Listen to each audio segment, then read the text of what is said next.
Smart Center merupakan suatu bentuk yang dibangun oleh KFC dan Seribu Guru untuk menggaungi mengenai pendidikan dan nutrisi dari siswa-siswi di pedalaman. Kita juga memantau kualitas pendidikan yang akan terjadi di sekolah-sekolah pedalaman itu, di mana terjadi increase peningkatan dari kualitas jumlah kehadiran dari para siswa dan siswi tersebut. Tahun ini KFC mengajak beberapa dari karyawan KFC dan konsumen dari KFC itu sendiri dengan melalui program berbagi inspirasi, di mana program ini kita mengajak baik karyawan KFC maupun konsumen KFC membagi pengalaman mereka terhadap apa yang bisa mereka lakukan dan berbagi dengan para siswa dan siswi di pedalaman. Pemenang dari program ini kita dapat 3 konsumen, yaitu dari Jakarta, Bandung, dan Jogja. Dan selain dari pemenang konsumen, sebenarnya KFC juga melakukan kompetisi di dalam pihak karyawan itu sendiri. Kompetisi ini pun dilakukan dan di-screening secara ketat oleh panitia, dan kita pun menghasilkan 3 pemenang dari karyawan. Tujuan utama dari manajemen untuk mengajak karyawan KFC adalah bahwa program ini bukan menjadi program dari manajemen, tetapi menjadi program dari seluruh karyawan KFC, sehingga dengan sangat mudah untuk mengeksplainkan kepada konsumen maupun dari orang sekitar dari karyawan KFC itu sendiri.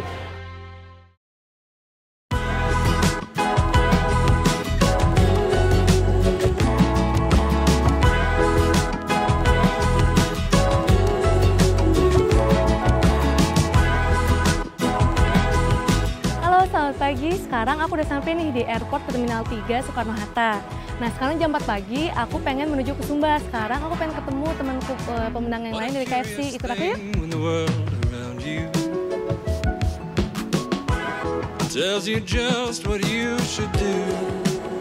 Hai Kak.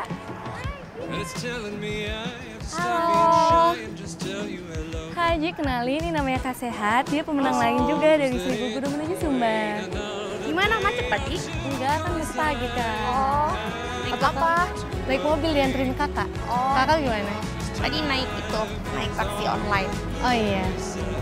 Aku udah nggak sabar banget nih untuk ke Sumba, karena emang cita-cita aku banget buat ngajar anak-anak di pedalaman, apalagi di timur. Nah, kalau kakak gimana? Aku juga pengen banget ketemu sama adik-adik di sana, pengen tahu mereka kesehariannya seperti apa, terus mereka belajarnya bagaimana. Terus aku pengen membagikan apa yang sudah aku dapatkan untuk menyemangati mereka. Semoga dengan kita datang nanti ke sana ya, kita bisa memotivasi mereka supaya mereka bebas mau bercita-cita sebagai ya, apa setinggi saja. apapun. Ya.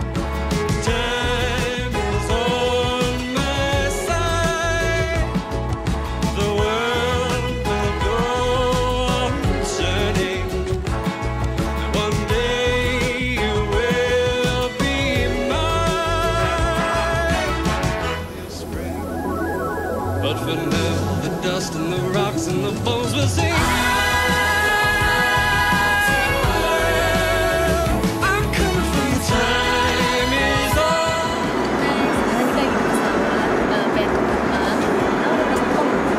Pernah sekali.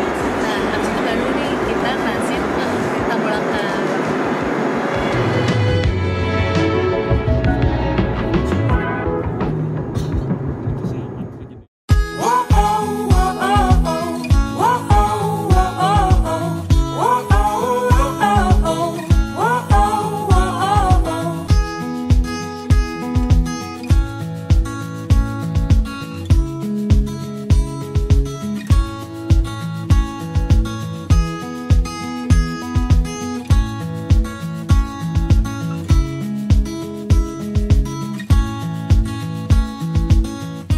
Akhirnya kita sampai di Bandara Tambolakan di Kabupaten Sumba Barat Daya.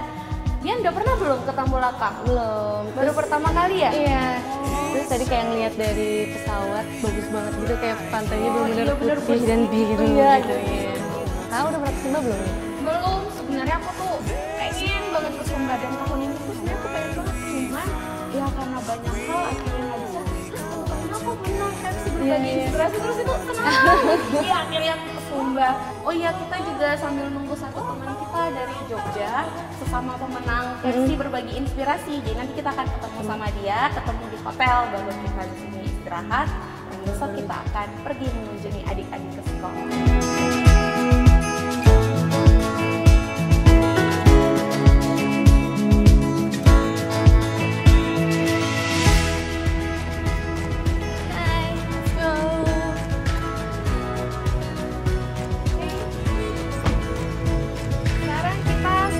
Sampai di hotelnya, namanya Hotel Sumba Sejahtera. Sekarang kita mau check-in dulu ya. Oke.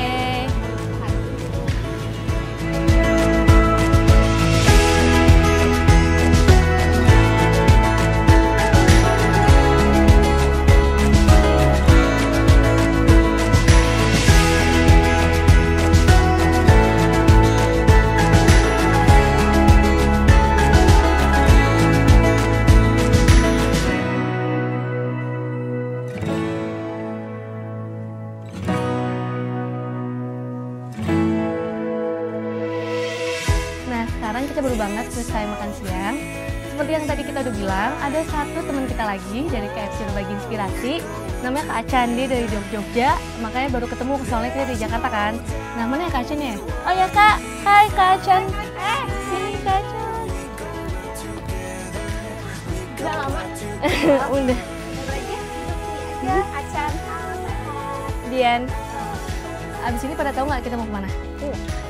Kita sini mau ke Pantai Madorak. Itu tuh pantainya bagus banget, jernih, 1 jam dari sini.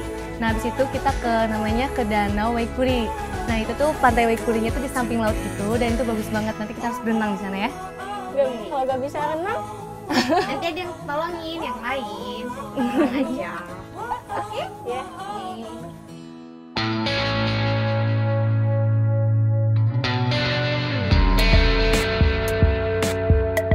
Aku tahu ada acara ini, KFC Berbagi Inspirasi itu dari Instagram.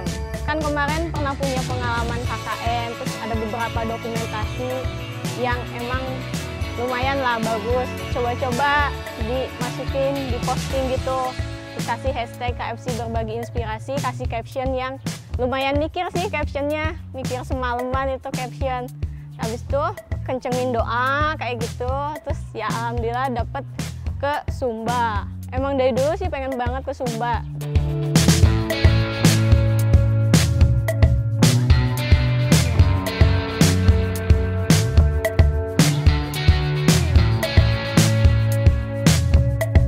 Hai, sekarang kita udah sampai nih di Pantai Madorak.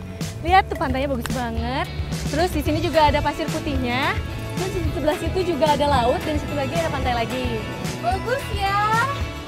Kita foto aja yuk, foto yuk. Warna-warni. Yeay.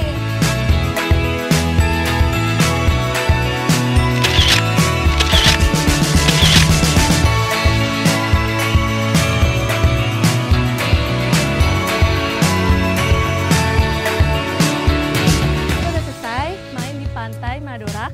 Gimana tadi pantainya? Keren banget. Bagus banget, biru banget. Di situ kayak bagus banget pemandangannya. Terus habis ini kita mau ke Danau Waikuri. Kita mau berenang-berenang.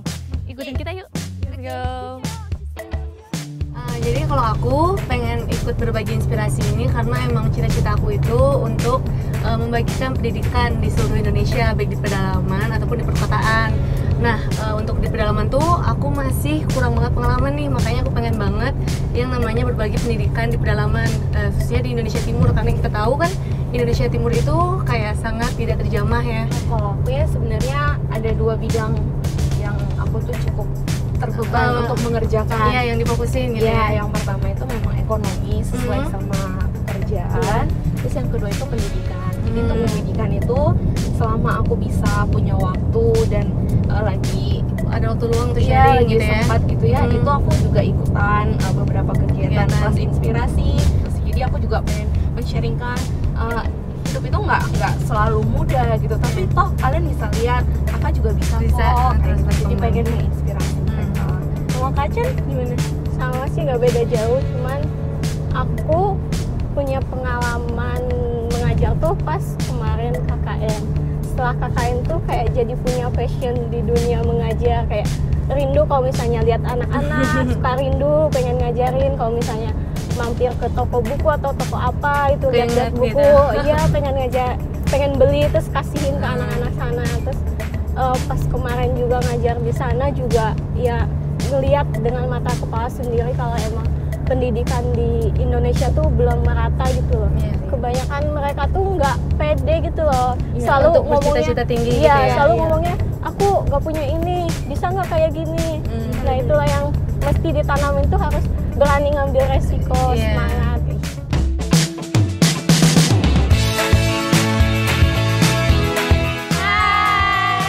Sekarang kita udah sampai ke Danau Wikuri, yaitu destinasi selanjutnya.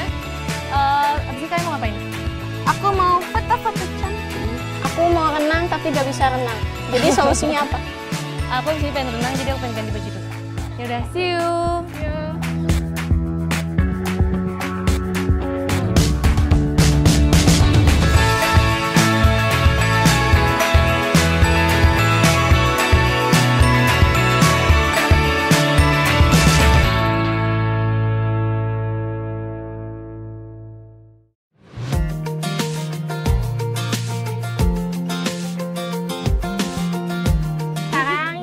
Udah sampai di Desa Adat Tarung yang ada di daerah Sumba Barat. Ini Kalian rumah harus gue. datang. Betul, sini menenangkan jiwa, cocok bagi jiwa-jiwa yang galau. Terus nanti habis ini kita kemana lagi? Mau kemana kak? Habis ini? air Oh, terjun. kita mau ke terjun Lapopu. Nanti kita berenang lagi di sana. Iya. Ya, tunggu kami ya. Dijamin bagus.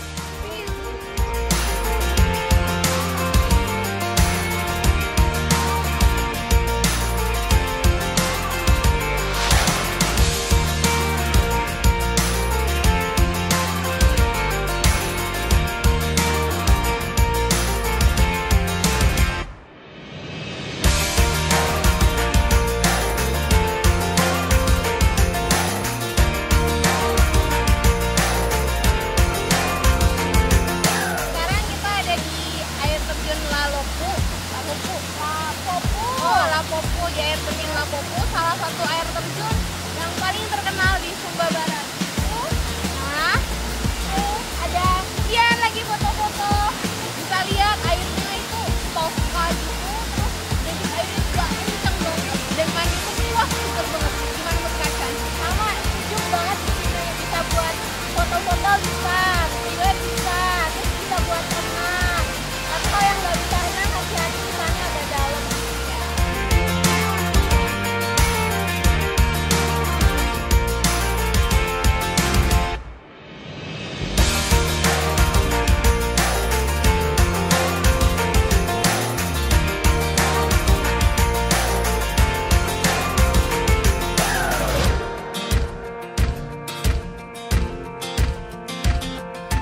Sekarang kita on the way ke Bukit Warinding.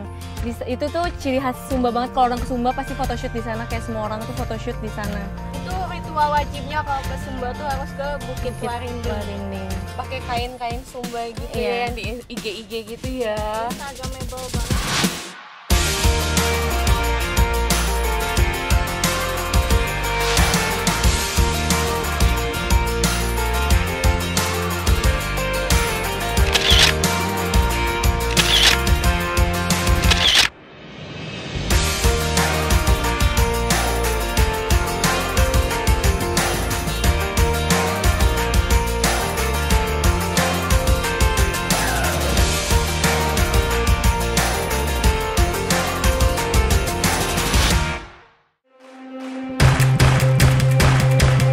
Selamat pagi, sekarang pukul jam 7 kita pengen ke SD Watamate, pengen pitching. Terus kalian juga sekarang pengen pindah hotel ke Subadilum. Kita sekarang berangkat. Ikutin kita. Dadah.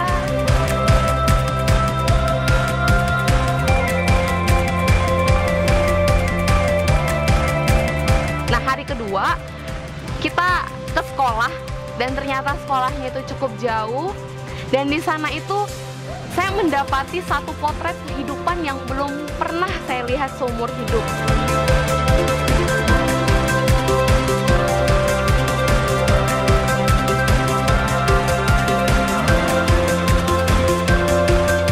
Jadi ternyata adik-adik itu tidak banyak yang pakai sepatu, banyak yang pakai sandal, tapi lebih banyak lagi yang tidak memakai alas kaki.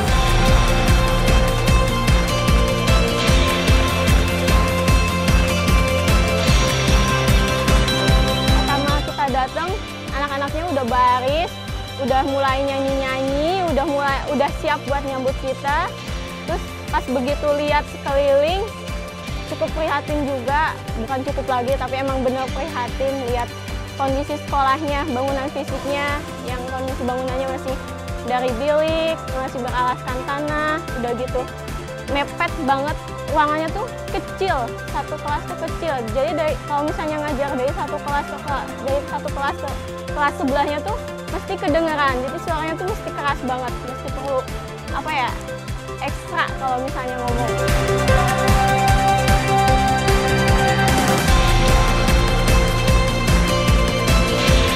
Melihat antusiasme anak-anak untuk diajar, semangat, bernyanyi, berbagi cerita, itu mendorong kami untuk tidak lelah meskipun suara kami sudah habis.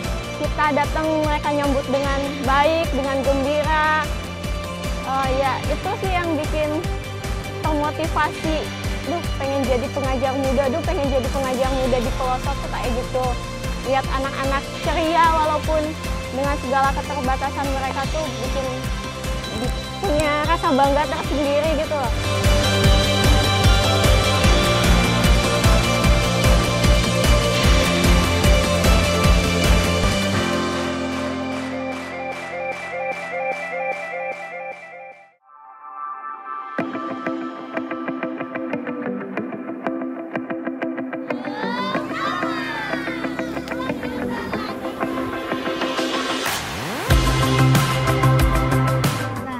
Sekarang kita lagi di halaman belakang SD Wetami.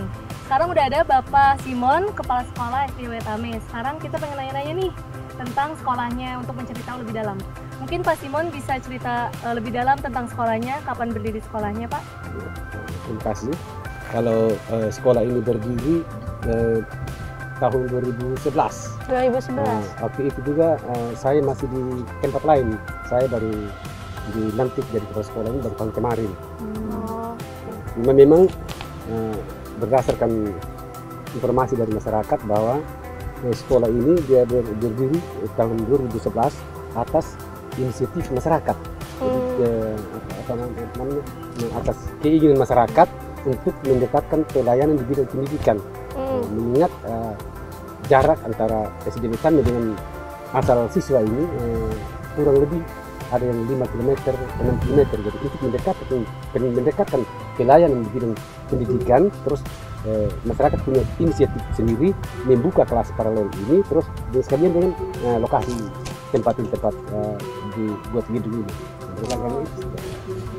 Jadi swadaya gitu ya Pak? Iya. Swadaya dari masyarakatnya sendiri. Masyarakat.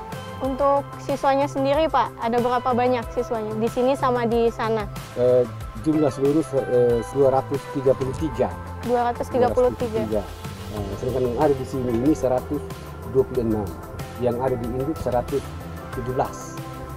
Sekarang kan udah ada bantuan makanan Pak, nutrisi oleh KFC Indonesia. Itu ada manfaatnya nggak Pak? Saya rasa sangat-sangat bermanfaat dan saya pikir luar biasa. Saya rasakan karena memang tidak semua hanya dalam lembaga atau instansi atau memperhatikan kami. Iya. Secara pribadi saya senang sekali karena masih bisa ada yang peduli tentang anak kami, apalagi yang memberikan bantuan ini orang Jakarta katakanlah. Terus Iya. Terus kami di daerah yang paling terpencil sesungguhnya, tetapi kok orang Jakarta masih mampu, masih punya kesempatan untuk melayani kami punya anak didik ini. Ya apalagi kalau seperti sekarang kan kalau siang-siang kan lemah mereka, terus dengan adanya dengan adanya pemberian makan tambahan untuk siswa, saya rasa hal yang luar biasa.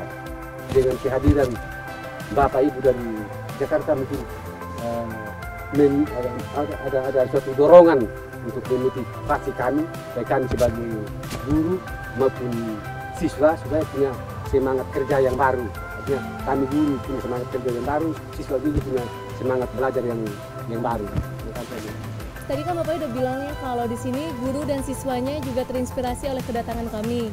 Sebenarnya bukan Bapak dan Ibu guru dan siswanya doang yang terinspirasi, tapi kami yang datang ke sini juga sangat terinspirasi dengan tingginya motivasi belajar yang ada di pedalaman ini. Gitu. Ternyata dengan segala terbatasan yang ada, anak-anak tetap semangat belajar, guru-guru juga tidak melihat hambatan yang ada, dan mereka juga memberikan yang terbaik, termasuk juga dengan Bapak. Terima kasih banyak Pak untuk waktunya. Sampai jumpa. Dadah.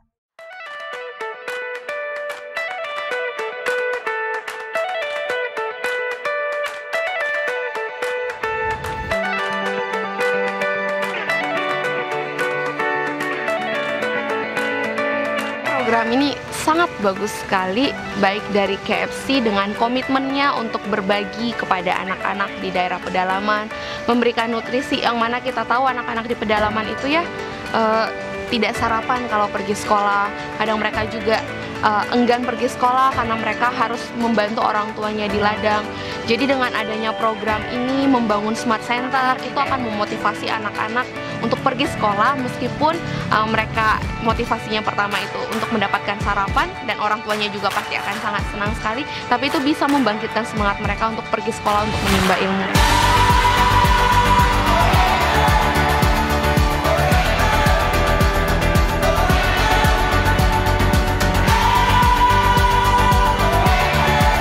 Ini tuh acara yang emang bisa melatih kita buat peka sosial, bisa belajar banyak bersyukur, bisa belajar nggak ngeluh, intinya nggak ngeluh. Ternyata di balik keterbatasan kita masih ada yang emang lebih terbatas lagi, yang butuh banget banyak dukungan, banyak support lebih dari kita.